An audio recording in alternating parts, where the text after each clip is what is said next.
Welcome back to everyone. In this video I will guide you how to connect it without internet on Motorola Moto G47.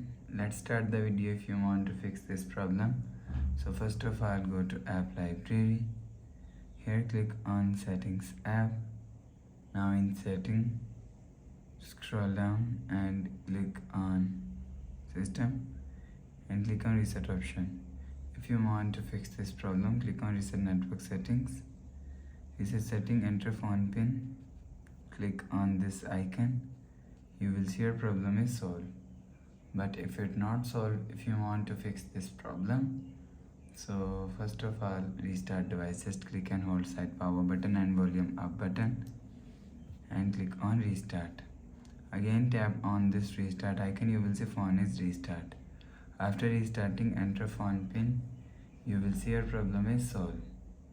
But if it's not solved, if you want to fix this problem, go to app library. Here click on settings app.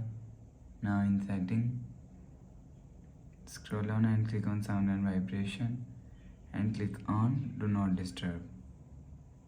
Make sure turn off do not disturb mode. After turn off do not disturb, go back to home screen. You will see your problem is solved. So please subscribe for more new latest videos. Thanks for watching.